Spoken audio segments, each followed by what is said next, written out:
สบายดีข้าพเจ้าชื่อนางรัตนาสิมมาวัดหัวหน้าของการศาลประชาชนแข้งขอถือเป็นเกียรติต่างหน้าให้ศาลประชาชนแข้งอัตตปือเพื่อแถลงข่าวการพิจารณาตัดสินคดีเกี่ยวกับการกระทำผิดส่อลาดบังหลวงของพนักงานอยู่แข้งอัตตปือซึ่งมีรายละเอียดดังลุ่มนี้ในปี 2021 หา 2024 พวกจำเลยได้ร่วมมือกันกระทำผิดโดยมีท้าวสุริไส้สุริญาไล่หรือหมูจำเลยเป็นหัวโปรโตการ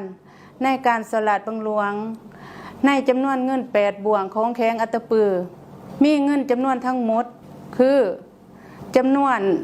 103ตื่อ489,679,995 กีบจำนวน2,356,000 ดอลลาร์สหรัฐและ1ตื่อ500 ล้านดงซึ่งเงินดงจำนวนดังกล่าวได้ถอนและแลกเปลี่ยนเป็นเงินกีบและเงินบาทภายหลังคณะเฉพาะกิจได้เก็บกำข้อมูลแล้วเห็นว่าได้สร้างความเสียหายตัวจริงให้แก่แข้งอัตตปือเป็นจำนวนเงิน51ตื่อ900 กว่าล้านกีบจำนวน 2,316,000 ดอลลาร์สหรัฐและจำนวน 60,000 บาทภายหลังได้รับคำสั่งฟ้องของหัวหน้าองค์การอัยการประชาชนแข้งอัตตปือคณะศาลอาญาของศาลประชาชนแข้งอัตตปือได้ค้นคว้าบรรดาข้อมูลหลักฐานต่างๆอย่างหอบด้านและในวันที่30 กรกฎาคม 2026 เวลา 8:00 น.ที่ห้องประชุมศาลของศาลประชาชนแข้งอัตตปือได้เปิดประชุมศาลเพื่อพิจารณาตัดสินคดีอาญาเลขที่59ทับคตอลงวันที่17 มิถุนายน 2026ตามคำตัดสินเลขที่90ทับคตอลงวันที่30 กรกฎาคม 2026เกี่ยวกับการกระทำผิดของพนักงานอยู่แข้งอัตตปือในข้อหาการสลัดบังหลวงในนี้มีจำเลยทั้งหมด15 คนยิ่ง4 คนคือ1ท้าวสุริจันทร์พรแก้วจำเลย1อายุ53 ปีอาชีพพนักงานอดีตกรรมการพรรคแข้งหัวหน้าห้องว่าการแข้งอัตตปือปัจจุบันอยู่บ้านไส้สีเมืองไส้เศรษฐาแข้งอัตตปือถือหาว่าการสลัดบังหลวงขอหาการยักยอกทรัพย์ของรัฐหรือร่วมหมู่การหับสินบนการสวยใส่ฐานะตำแหน่งสิทธิอำนาจหน้าที่เอาทรัพย์ของรัฐร่วมหมู่หรือบุคคลการปลอมแปลงเอกสารหรือการนำใส่เอกสารปลอมการดำเนินธุรกิจโดยบ่ถูกต้องตามกฎหมายและการคิดไล่ดอกเบี้ยสูงตามมาตรา354 355 358 359 364 297 และ298ของประมวลกฎหมายอาญาลงโทษตัดอิสรภาพตลอดชีวิตและปรับไหม1/100ของมูลค่าความเสียหายจำนวน992,816,961 กีบ60,898 ดอลลาร์สหรัฐ30 ล้านดงหีบเงินท้าวสุริจันทร์พรแก้วจำเลย1จำนวน1ตื่อ551,712,000 กีบเขาเป็นของรัฐให้ท้าวสุริจันทร์พรแก้วจำเลย1ส่งเงินส่วนต่างได้จากการปล่อยเงินกู้ดอกเบี้ยสูงทั้งหมดจำนวน4ตื่อ200 ล้าน 249,000 กีบคืนแก่รัฐ2ท้าวสุนครแก้วเวียงค่ำจำเลย2อายุ59 ปีอาชีพพนักงานอดีตกรรมการพรรคแข้งหัวหน้าแผนกแผนการและการลงทุนแข้งอัตตปือปัจจุบันอยู่บ้านรักษาเมืองสมคิดไส้แข้งอัตตปือถือหาว่าการสลัดบังหลวงในสถานการยักยอกทรัพย์ของรัฐหรือร่วมหมู่การหับสินบนและการสวยใส่ฐานะตำแหน่งสิทธิอำนาจหน้าที่เอาทรัพย์ของรัฐร่วมหมู่หรือบุคคลตามมาตรา354 355 358และ359ของประมวลกฎหมายอาญาลงโทษตัดอิสรภาพท้าวสุนครแก้วเวียงค่ำจำเลย2ตลอดชีวิตและปรับไหม1/100ของมูลค่าความเสียหายทั้งหมดจำนวน34,420,000 กีบและ 4,340 ดอลลาร์สหรัฐหีบเงินจำนวน42 ล้านกีบและ 2,000 ดอลลาร์สหรัฐเขาเป็นของรัฐ3ท้าวคำเผยสมทาวรจำเลย3อายุ60 ปีอาชีพพนักงานบำนาญอดีตกรรมการพรรคแข้งหัวหน้าแผนกการเงินแข้งปัจจุบันอยู่บ้านโพ้นสว่างเมืองสมคิดไส้แข้งอัตตปือถือหาว่าการสลัดบังหลวง ในสถานการยักยอกทรัพย์ของรัฐหรือร่วมหมู่การหับสินบน การสวยใส่ฐานะตำแหน่งสิทธิอำนาจหน้าที่เอาทรัพย์ของรัฐร่วมโมหรือบุคคลตามมาตรา354 355 358และ359ของประมวลกฎหมายอาญาลงโทษตัดอิสรภาพท้าวคำเผยโสมถาวรจำเลย3ตลอดชีวิตและปรับไม้ทั้งหมดจำนวน1,818 ล้าน 8,205 กีบจำนวน40,000 ดอลลาร์สหรัฐหีบเงินจากท้าวคำเผยโสมถาวรจำเลย3จำนวน1,500 ล้านกีบเขาเป็นของรัฐ4ท้าวทุนไส้เมฆดาวงศ์จำเลย4อายุ60 ปีอาชีพพนักงานบำนาญอดีตห้องแผนกการเงินแข้งอัตปือปัจจุบันอยู่บ้านไส้สะอาดเมืองสมคิดไส้แข้งอัตปือถือหาว่าการสลาดบังหลวงในสถานการยักยอดทรัพย์ของรัฐหรือร่วมโมการหับสินบนการสวยใส่ฐานะตำแหน่งสิทธิอำนาจหน้าที่เอาทรัพย์ของรัฐร่วมโมหรือบุคคลและการดำเนินธุรกิจที่บ่ถูกต้องตามกฎหมายและการคิดไล่ดอกเบี้ยสูงตามมาตรา354 355 358 359 297และ298ของประมวลกฎหมายอาญาลงโทษตัดอิสรภาพท้าวทุนไส้เมฆดาวงศ์จำเลย4ตลอดชีวิตและปรับไหมจำนวนเงิน32 ล้าน 250,000 กีบและจำนวน 40,000 ดอลลาร์สหรัฐหีบเงินจากท้าวทุนไส้เมฆดาวงศ์จำเลย4จำนวน200 ล้านกีบเป็นของรัฐท้าวสมศักดิ์มุติวงศ์จำเลยอายุ45 ปีอาชีพพนักงานอดีตหัวหน้าแขนงบริการขึ้นกับข้างเงินแข็ง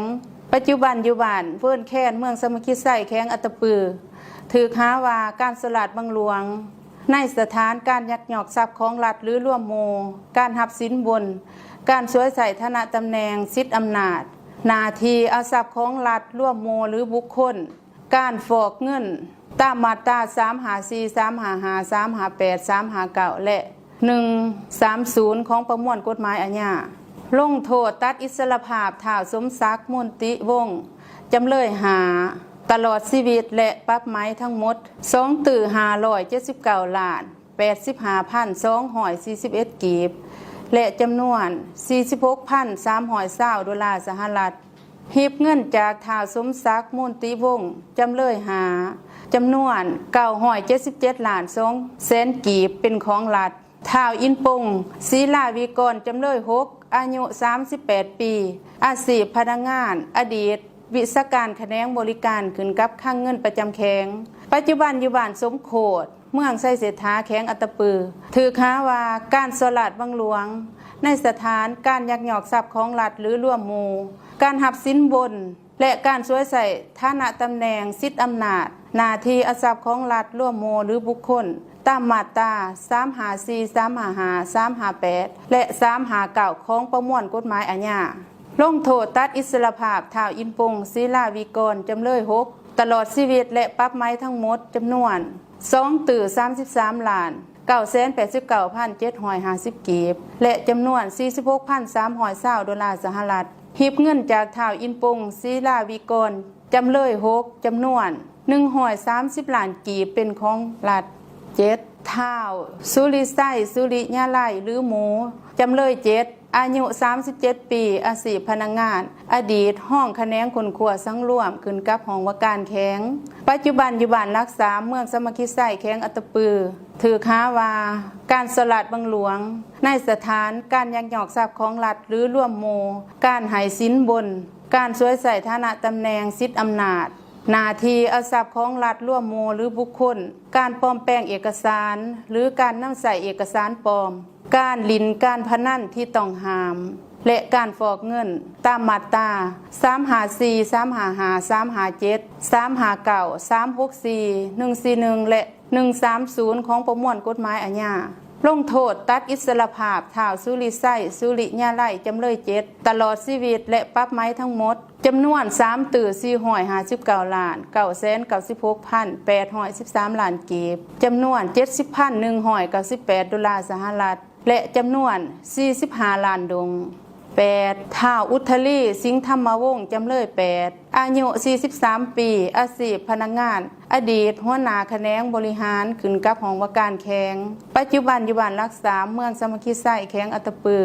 ถือค้าว่าการสลาดบังหลวงในสถานการยักยอกทรัพย์ของรัฐหรือร่วมหมู่การหับสินบนการช่วยใส่ฐานะตำแหน่งสิทธิอำนาจหน้าที่เอาทรัพย์ของรัฐร่วมหมู่หรือบุคคลตามมาตรา354 355 358และ359ของประมวลกฎหมายอาญาลงโทษตัดอิสรภาพท้าวอุทลีสิงห์ธรรมวงศ์จำเลย8ทั้งหมด20 ปีและปรับไหมจำนวน1 ล้านกีบจำนวน$400 สหรัฐและจำนวน30 ล้านดงหีบเงินจากท้าวอุทลีจำเลย8จำนวน100 ล้านกีบเป็นของรัฐ9นางมณิศรเพชรวิไลจำเลย9อายุ34 ปีอาชีพพนักงานอดีตวิศการการเงินแขนงบริหารขึ้นกับหอว่าการแข็งปัจจุบันอยู่บ้านสามัคคีเมืองสามัคคีไส้แข็งอัตตปือถือค้าว่าการสลาดบังหลวงในสถานการยักยอกทรัพย์ของรัฐหรือร่วมหมู่การหับสินบนการช่วยใส่ฐานะตำแหน่งสิทธิอำนาจหน้าที่เอาทรัพย์ของรัฐร่วมหมู่หรือบุคคลตามมาตรา354 355 358และ359ของประมวลกฎหมายอาญาลงโทษตัดอิสรภาพนางมณิศรเพชรวิไลจำเลยตลอดชีวิตและปรับไหมทั้งหมดจำนวน839 ล้าน298,031 กีบจำนวน$400 สหรัฐและจำนวน30 ล้านดงหีบเงินนางมณิศรเพชรวิไลจำเลยจำนวน30 ล้านกีบเป็นของรัฐ10นางนิพาพรโพธิลาภจำเลย10อายุ34 ปีอาชีพพนักงานอาสาสมัครอยู่ห้องว่าการแข็งอัตตปือปัจจุบันอยู่บ้านโพนสว่างเมืองสามัคคีไส้แข็งอัตตปือถือค้าว่าการสลาดบังหลวงในสถานการยักยอกทรัพย์ของรัฐหรือร่วมหมู่การให้สินบนการหับสินบนการช่วยใส่ฐานะตำแหน่งสิทธิอำนาจหน้าที่เอาทรัพย์ของรัฐร่วมหมู่หรือบุคคลและการฟอกเงินตามมาตรา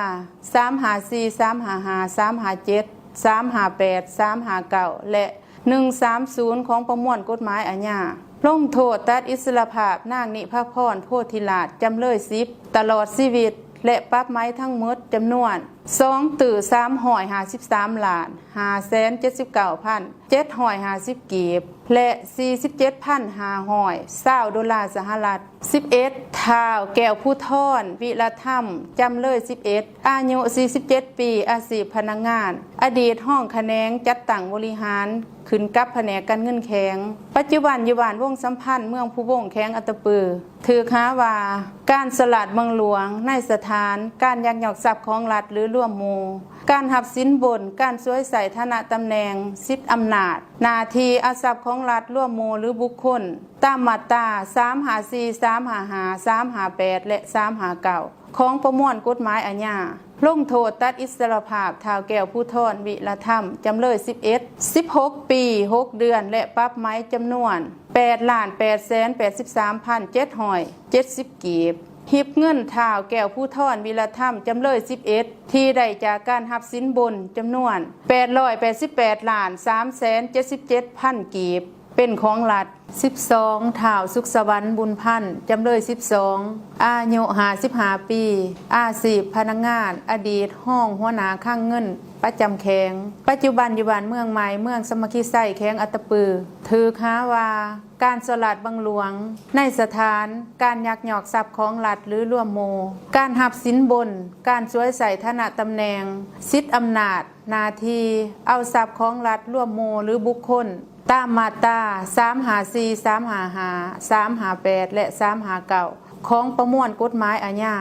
ลงโทษตัดอิสรภาพท้าวสุขสวรรค์บุญพันธ์จำเลย12 5 ปีและปรับไหมจำนวน1 ล้านกีบหีบเงินจากท้าวสุขสวรรค์บุญพันธ์จำเลย12จำนวน100 ล้านกีบเป็นของรัฐ13ท้าวพรพิรุณไส้สมบัติจำเลย13อายุ49 ปีอาชีพพนักงานอดีตห้องแขนงบัญชี และกวดกากขึ้นกับข้างเงินประจำแข็งปัจจุบันอยู่บ้านเมืองใหม่เมืองสมัคคีไส้แข็งอัตปือถือหาว่าการสลัดบังหลวงในสถานการหับสินบนตามมาตรา354และ358ของประมวลกฎหมายอาญาลงโทษตัดอิสรภาพท้าวพรพิรุณไส้สมบัติจำเลย2 ปี6 เดือนให้ปฏิบัติตัวจริง7 เดือน11 วันส่วนที่เหลือฝากไว้และปรับไม้จำนวน 295,000 กีบหีบเงินจากท้าวพรพิรุณไส้สมบัติจำเลย13จำนวน29,500,000 กีบเป็นของรัฐ14นางซิมมารีค่ำมันจำเลย14อายุ44 ปีอาชีพพนักงานของว่าการแข็งปัจจุบันอยู่บ้านสมัคคีเมืองสมัคคีไส้แข็งอัตปือถือหาว่าการสลัดบังหลวงในสถานการยักยอกทรัพย์ของรัฐหรือร่วมหมู่การสวยใส่ทรัพย์ของรัฐหรือร่วมหมู่และคว่ำเลินเล่อในการปฏิบัติหน้าที่ตามมาตรา354 355 360และ368ของประมวลกฎหมายอาญาลงโทษตัดอิสรภาพนางซิมมารีค่ำมันจำเลย18 ปี 6 เดือนและปรับไม้จำนวน10,855,649 กีบให้มอบเงินจำนวน200 ล้านกีบที่นางซิมมารีค่ำมันจำเลย14ได้มอบเป็นของกลางขึ้นแก่หองว่าการแข็งและให้จำเลย14ใส่แทนเงินของหองว่าการแข็งที่ยังบ่ทันมอบจำนวน292,782,473 กีบ15นางพุทธิดาวันไกรสอนเสนาจำเลย15อายุ36 ปีอาชีพพนักงานแผนกการเงินแข็งปัจจุบันอยู่บ้านโพนสว่างเมืองสมัคคีไส้แข็งอัตปือถือหาว่าการสลัดบังหลวงในสถานการยักยอกทรัพย์ของรัฐหรือร่วมหมู่การดำเนินธุรกิจโดยบ่ถูกต้องตามกฎหมายและการคิดไล่ดอกเบี้ยสูงตามมาตรา354 355 297และ298ของประมวลกฎหมายอาญาลงโทษตัดอิสรภาพนางพุทธิดาวันไกรสอนเสนาจำเลย15ตลอดชีวิตและปรับไม้จำนวน110 ล้านกีบให้นางพุทธิดาวันไกรสอนเสนาจำเลย15ส่งเงินจำนวน22 ล้านกีบขึ้นแก่รัฐให้พวกจำเลยร่วมกันใส่แทนค่าเสียหายให้แก่รัฐจำนวน51 ตื้อ900 กว่าล้านกีบจำนวน2,316,000 ดอลลาร์สหรัฐและจำนวน60,000 บาทถ้าว่าพวกจำเลยบ่สามารถใส่แทนรัฐใดก็ให้ประกาศขายทรัพย์ที่ยึดและอายัดไว้เพื่อเอามาใส่แทนถ้าเหลือก็ให้ส่งคืนพวกจำเลยถ้าบ่พอก็ให้พวกจำเลยสืบต่อรับผิดชอบใส่แทนให้พวกจำเลยรับผิดชอบค่าใช้จ่ายในการดำเนินคดีของเจ้าหน้าที่เฉพาะกิจของแข็งให้พวกจำเลยร่วมกันรับผิดชอบค่าธรรมเนียมศาลส่วนท้าวสุขไม้สุดบุญหล่นในระยะดำเนินคดีผู้เกี่ยวได้เสียชีวิตจึงเป็นสาเหตุให้สัตว์เมียนทางอาญาตามคำสั่งฉบับเลขที่67/อกลคลงวันที่18 ตุลาคม 2024ขององค์การต้านการสลัดบังหลวงขันแข็งแต่ความเสียหายทางแพงแม่นให้ผู้เกี่ยวรับผิดชอบใส่แทนให้แก่รัฐโดยเอาทรัพย์ผู้เกี่ยวที่ได้ยึดและอายัดไว้นั่นมาใส่แทนให้แก่รัฐทั้งหมดนั้นเป็นการสังรวมเอาแต่ผลของการตัดสินเพื่อแถลงข่าวให้สื่อมวลชนได้รับทราบส่วนรายละเอียดแม่นอยู่ในคำตัดสินมาฮอดนี้การแถลงข่าวเกี่ยวกับการตัดสินการสลัดบังหลวงก็ได้สิ้นสุดลงขอขอบใจ